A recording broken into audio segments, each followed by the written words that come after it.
사람들이 뭐라고 딱 얘기했냐면 네. 제일 예쁠 때 입양을 했다는 거예요. 그렇죠. 제일 예쁠 때 그죠. 왔다. 네. 세 살 때. 네 살. 4살. 4살 때 제일 예쁘죠. 이쁘지. 제일 예쁠 때 말도 제일 예쁘게 하고. 네. 왔다고 이제 그렇게 얘기는 하시는데 네. 근데 왜 나는 힘들지?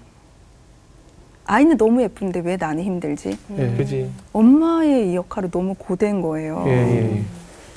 근데 애가 딱 왔는데 제가 그때는 어떤 생각을 했냐면 원래 결혼 전부터 이게 자손에 대한 좀 비전이 있으셨나 봐요. 네, 제가 그거에 관심이 되게 많았어요. 아이들에 사실은. 대해서요? 네, 뭐 예. 가문 뭐 이런 거에. 그러니까 예.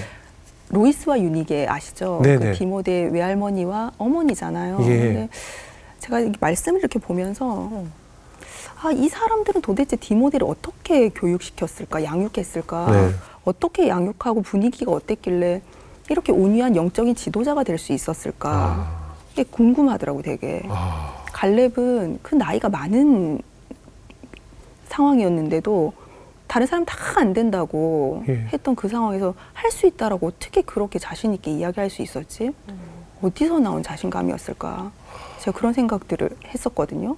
역시 공부를 잘하는 사람이 뭐 그렇다고 신앙이 좋은 사람은 뭐가 다른. 저는 한 번도 궁금해 본 적이 없거든요. 그런 사람들이 왜 그랬을까 뭐 이런 얘기를. 근데 확실히 좀 다르네요. 그래서 저는 내가 낳은 아이들은 어떤 아이들일까? 예. 나를 통해서 이 나오는 나의 자손들은 어떤 네. 아이들일까? 어떤 그 행보를 가질까? 이게 굉장히 궁금했어요. 예. 성경에 왜 누가 누구를 낳고 맞아요. 이런 게 나오잖아요. 그게 참 궁금하더라고요. 거기는 안 읽고 난 넘어가는 건너뛰는데. 페이지거든요. 난 이름 어려워서 건너뛰어요. 네, 거기는 원래는 항상 넘어가는 페이지거든요. 그냥 항상. 이렇게 쭉 이렇게 넘어가거든요. 네. 네. 처음 들었어요. 그거에 관심 가지시는. 그게 굉장히 궁금했어요. 그래서 아. 이 사람은 누구 자손이지? 막 이런 거 있죠. 이런 거에 관심 되게 많았는데 제가 그게 되게 궁금했던 이유가 제가 사실은 이제 신앙의 4대를 잇고 있었거든요. 예. 저희 증조 외할머니, 어머니 그리고 예. 저희 이르기까지 이 신앙의 대가 4대가 이렇게 예. 쭉 이어져 오고 있었고 이 신앙의 흐름이라는 게 눈에 보이진 않지만 분명히 있고 이 기도라는 게 쌓인다라고 얘기하잖아요. 예. 저도 저희 아이들을 위해서 정말 기도를 많이 하는데 예. 저희 윗대에 있으셨던 분들은 그 가난한 시절에 척박한 시절에 맞아요. 자식 하나 그 잘 돼야 맞아요. 하는 그 일념 하나로 얼마나 기도를 하셨을까. 예. 그래서 그 흐름이 분명히 있고 하나님이 그걸 통해서 저를 정말 귀하게 쓰실 거라는 마음의 확신이 있었거든요. 네. 그래서 가문이랑 자손 이런 거에 관심이 굉장히 많았군요. 많았었어요. 예. 그럼 결혼하면서 이 자녀에 대한 기대 굉장히 또 기도도 많이 하시고 기대가 컸겠네요. 기대가 많았었죠. 예. 근데 제가 한 번은 영상으로 설교를 듣고 있는데 예. 갑자기 하나님이 저한테 너무 강하게 예. 사라가 되게 할 거라는 그 메시지를 너무 강하게 주시는 아, 거예요. 예. 그게 열국의 어미잖아요. 예. 너무 그 메시지가 너무 강해서 예. 제가 그거를 아멘으로 받았어요. 그 순간에. 그러고 나서 이제 창세기를 쭉 통독하는데 26장에 네. 아브라함에게 하늘의 별과 같이 네 자손이 많아질 거라고 말씀하시는데 그게 레마로 확 다가오는 거예요 또. 네, 네, 네. 그래서 저는 제가 결혼을 하면 계속 임신이 될 줄 알았어요. 네, 네. 엄청 아이를 많이 낳게 될 줄 알았거든요. 예. 근데 임신이 안 되는 거예요. 그래서 이게 뭔가 이렇게 문제가 있으면 빨리 치료를 해야 되니까 병원에 갔죠. 근데 여러 가지 검사들, 임신하기 위한 여러 가지 검사들을 이렇게 쭉 했는데 남편도 저도 전혀 이상이 없다라는 거예요. 의사 선생님이 하신 얘기가 임신이 안 되는 게 이상하다고 할 정도로, 네, 그 정도로 건강한 상태였는데 계속 임신이 안 됐었죠. 예. 네, 네. 그럼 그래서 부부가 좀 입양에 대해서 좀 함께 기도를 하셨나요? 네, 네. 근데 저희가 그 입양에 대한 이미지가 사실은 결혼하기 전부터 되게 네. 좀 좋았었어요. 보통 네, 네. 뭐 이렇게 크리스찬이다 하면 입양에 대해서 좋은 이미지를 가지고 열려있죠. 있잖아요. 네, 네, 네. 남편이 이제 성악을 하다 보니까 예. 뭐 국내 국외에 그 찬양 간증 집회를 굉장히 많이 했었거든요. 예, 예. 근데 애틀란타 지역에 한번 저희가 이제 집회를 갔었는데 네네. 그 이미 출가를 다 시킨 그 나이가 많으신 네. 목회자 가정에 홈스테이를 했었어요. 예. 근데 거기 이제 목사님이 6을 키우셨는데 예. 5은 출산하시고 1명은 입양하셨거든요. 네. 근데 제가 이제 사모님께 사모님 너무 힘드시지 않았냐고 예. 애 6 키우기. 근데 이 사모님이 하신 얘기가 키울 때 너무 힘들었는데 다 키우고 나니까 6도 부족하다라는 거예요. 오. 근데 그 얘기가 너무 와닿더라고요. 네. 그렇지. 그러면서 남편하고 이제 했던 얘기가 우리는 아이를 많이 낳자. 기본 넷은 낳자. 예, 예. 라고 이야기를 했었죠. 네네. 근데 그러다가 이제 어느 날 남편이 우리가 입양을 했으면 좋겠는데 10명을 하면 좋겠다는 거예요. 남편이 먼저 그렇게 얘기했어요? 네. 자기가 키울 거 아니니까. 네. 자기 나가니까. 자기는 늘 외국 가니까. 너무 짜증이 나더라고요, 네. 제가. 그렇죠. 짜증 확 나죠. 너무 화가 나는 자기는 거예요. 뭐, 그리고 그렇죠. 모유수유도 안 하면서. 네.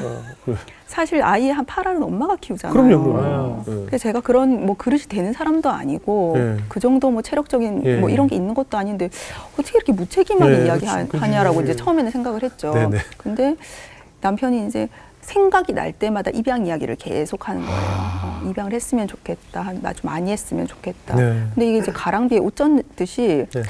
내가 진짜 입양을 좀 해야 되는 사람인가? 내가 좀 많이 해야 되는 좀 그런 사람인가라는 생각들을 어느 순간 네. 하게 되었어요.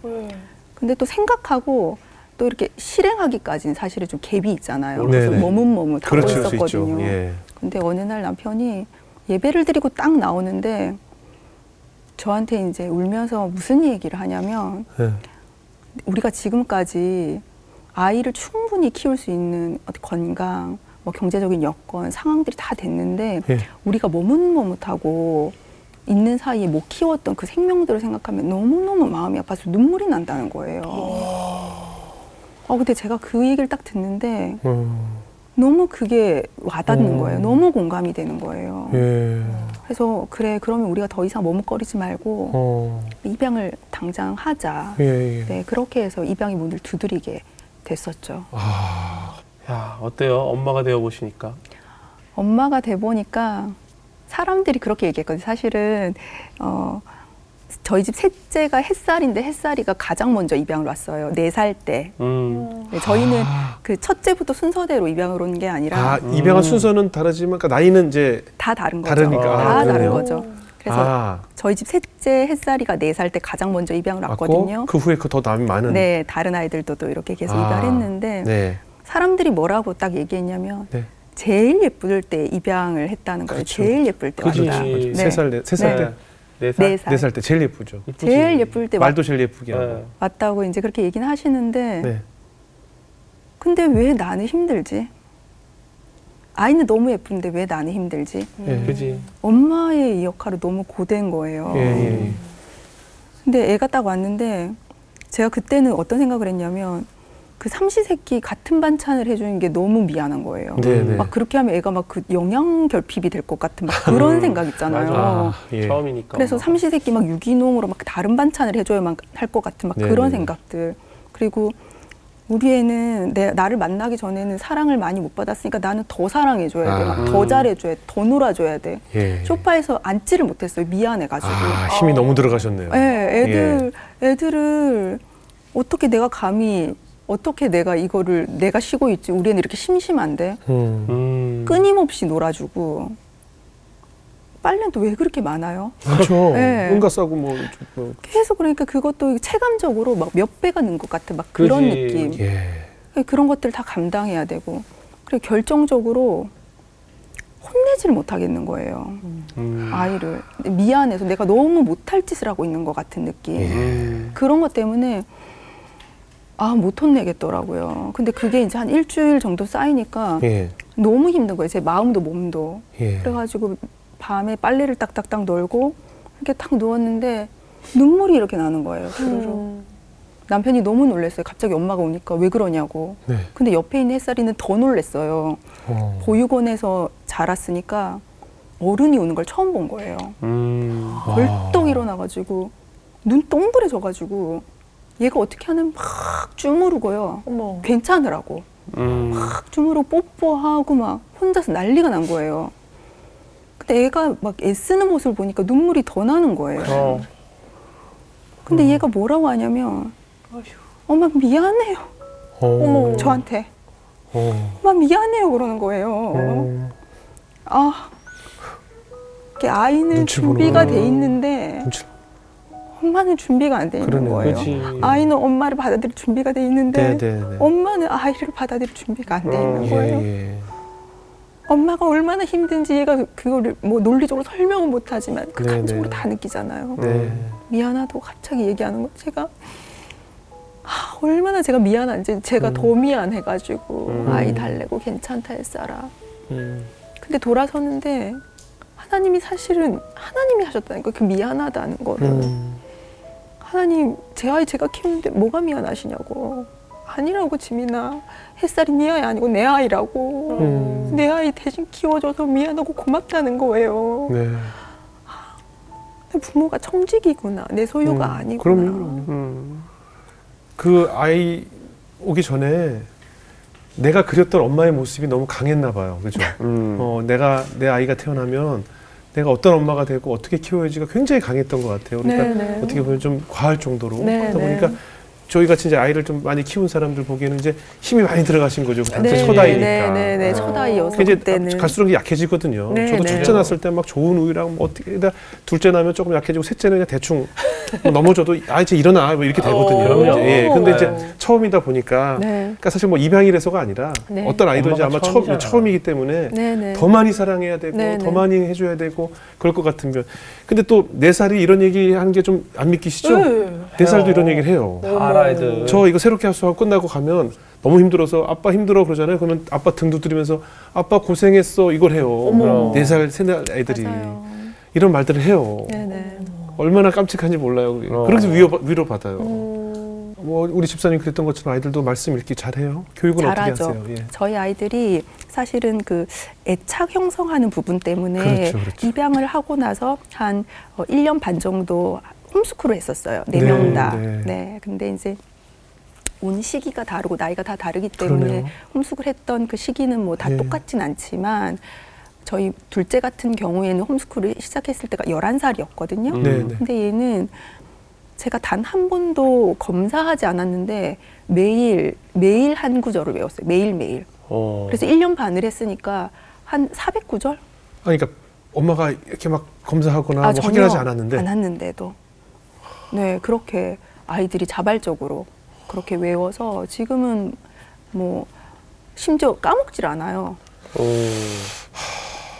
너무 감사한 거죠. 제가 뭔가를 하지 않았는데도 자기가 그렇게 자발적으로 했다는 게 너무 은혜고 감사한 거죠. 그 어머님이나 아버지가 이렇게 말씀 있는 모습을 보기 때문에 부모가 공부를 많이 하면 아이들도 공부하게 돼 있고 그런 거 아니겠어요? 부모가 TV를 많이 보면서 아이들 TV 보지 말라면 아이가 그 되겠어요? 그렇잖아요. 그치. 엄마 아빠가 매일 이거 휴대전화 보면서 그거 보지 마 그러면 안 되듯이 네. 어머니께서 말씀을 많이 보시니까 그 아이도 말씀 읽는 것이 생활화되지 않았을까 싶어요. 네. 산이가 몇째예요? 산이가 둘째죠. 둘째. 네, 네. 산이가 몇 살이죠? 지금 이제 13살이 됐어요. 13살. 이제 네. 초춘기. 네, 그렇죠. 예, 그러겠네요. 확 웃으시네요. 네, 예, 네. 많은 일들이 있으시니까 확 네, 웃으셔. 네, 예. 네. 산이 또 어려운 사건이 있었어요? 저희가 그 홈스쿨을 하던 그 시기에 네.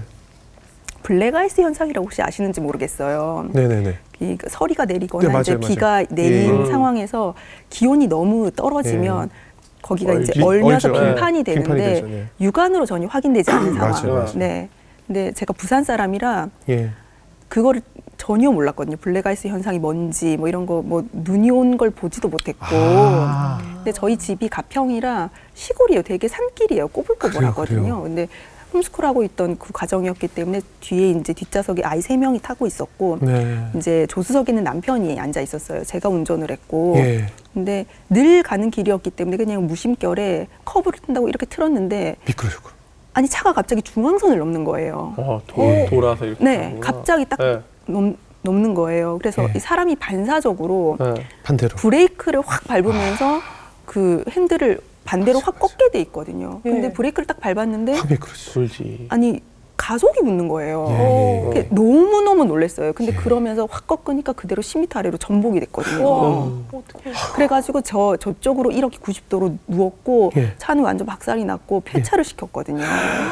완전 다 찌그러졌고 그래가지고 남편은 안전벨트를 풀어서 아이 있는 쪽으로 갔고 예. 제가 빨리 차를 이제 차에서 탈출해야 되겠다 나와야 되겠다라는 생각으로 이게 조수석 문이 천장 쪽으로 있잖아요. 이렇게 누웠으니까. 누웠으니까. 예. 그래서 그거를 손으로 열려고 하는데 안 열리지. 아 차문이 너무 무겁더라고요. 이 팔 네, 힘으로 네. 절대 안 안 열리더라고요. 열려요. 그래가지고 어떻게든 열어야 되겠다라는 그 생각으로 머리가 다 짓이겨질 정도로 머리 힘으로 막 이렇게 해가지고 억지로 열어서 네. 제가 위에 올라탔고 예. 차 위에 이제 올라탔고 남편이 아이들을 어린 순서대로 저한테 넘겨주면 제가 땅으로 이렇게 옮기는 그런 과정이 있었거든요. 예. 그래가지고 이제 저가 마지막으로 내리고 남편이 딱 내리고 이래서 딱 봤는데 예.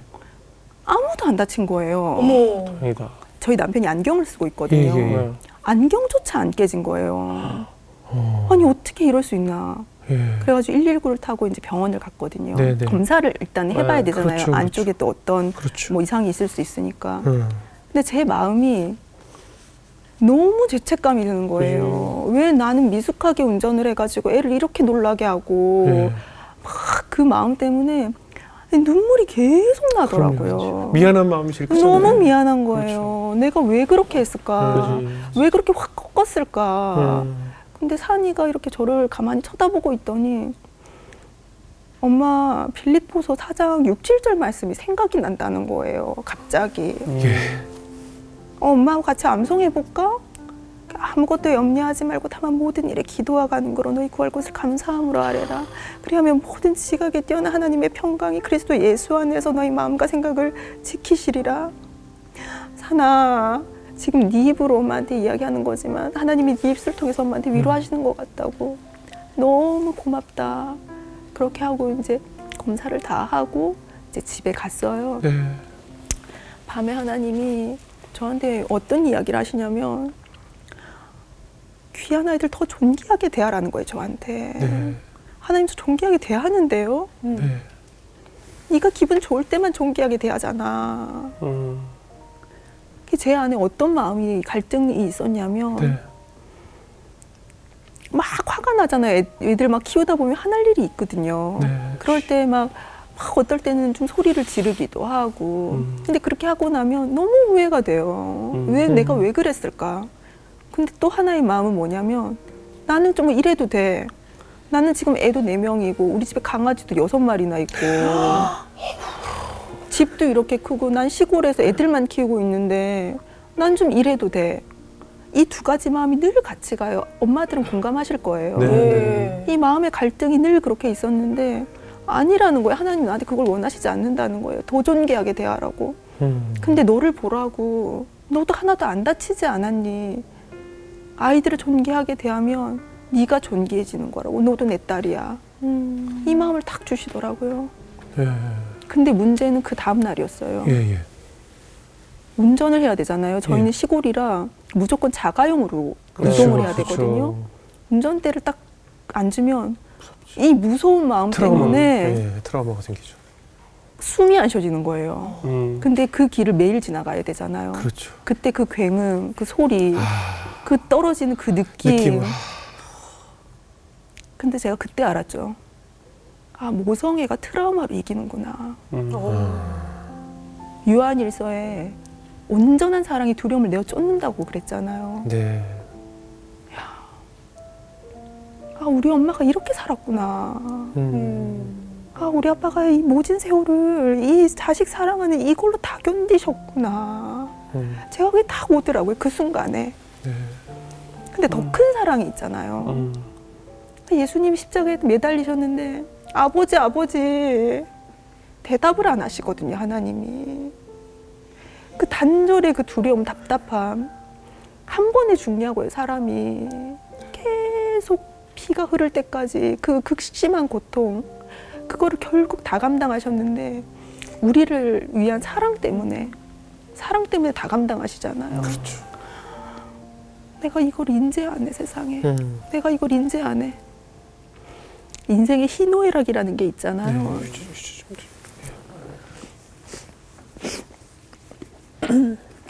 희노애락. 네. 제가 어릴 때는 즐겁고 좋고 뭐 사랑하고 이런 좋은 것만 누리는 건 줄 알았거든요. 네. 네. 근데 살아보니까 아프고 슬프고 화도 나고 좌절도 하고 이런 것들을 겪어야 남도 진짜 이해하고 상대방이 울 때 같이 울어주고 공감하고 사랑하고 배려하는 게 이곳에서 나온다라는 거. 그게 결국에는 희노애락, 좋은 것 나쁜 것도 전부 누린다라는 거. 그렇죠. 이거를 제가 그 사건을 통해서 알게 됐죠.